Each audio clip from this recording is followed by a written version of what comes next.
নাগরিকত্বের প্রশ্নে আবারও আলোচনায় যুক্তরাজ্যের ক্ষমতাসীন লেবার পার্টির এমপি টিউলিপ সিদ্দিক।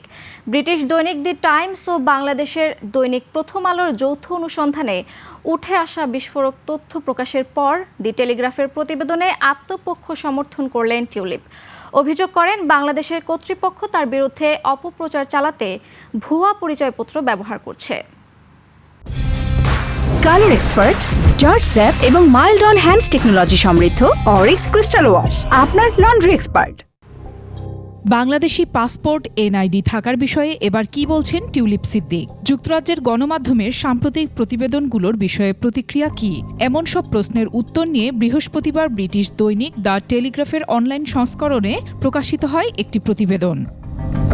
প্রতিবেদনে বলা হয়, যেসব নথিপত্র দেখা গেছে তাতে দেখা যায় সাবেক লেবার মন্ত্রী টিউলিপের বাংলাদেশি পাসপোর্ট ও জাতীয় পরিচয়পত্র আছে, যা তার আগের দাবির সঙ্গে মেলে না। যুক্তরাজ্যের এই এমপির একজন মুখপাত্র দ্য টেলিগ্রাফকে বলেন, বাংলাদেশ কর্তৃপক্ষ প্রায় 1 বছর ধরে টিউলিপের বিরুদ্ধে রাজনৈতিক উদ্দেশ্যপ্রণোদিত অপপ্রচার চালাচ্ছে।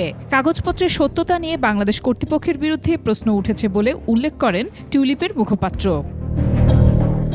নথিপত্রে দেখা যায় 2001 সালে 19 বছর বয়সে টিউলিপ বাংলাদেশের পাসপোর্ট পেয়েছিলেন, আর 2011 সালে তিনি বাংলাদেশের জাতীয় পরিচয়পত্র এনআইডি পেয়েছিলেন।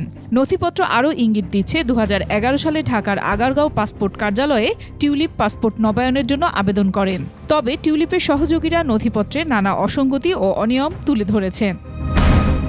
যেমন নথিপত্রে টিউলিপের ঠিকানা হিসেবে ঢাকার একটি বাড়ির কথা উল্লেখ করেছেন, যা তার খালা ও বাংলাদেশের সাবেক প্রধানমন্ত্রী শেখ হাসিনার মালিকানাধীন। টিউলিপের ঘনিষ্ঠ সূত্রগুলো জোর দিয়ে বলছে তিনি কোনোদিন ঢাকায় থাকেননি। টিউলিপ কখনো বাংলাদেশের জাতীয় পরিচয়পত্র নিয়েছিলেন, এটাও তারা স্পষ্টভাবে নাকচ করে দেন।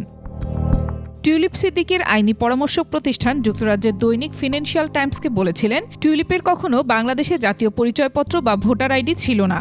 শৈশবের পর থেকে তিনি কোনো বাংলাদেশি পাসপোর্টও রাখেননি। তবে বিগত কয়েক বছরে টিউলিপ বাংলাদেশের সঙ্গে তার সংশ্লিষ্টতা নিয়ে নানান বক্তব্য দিয়েছেন।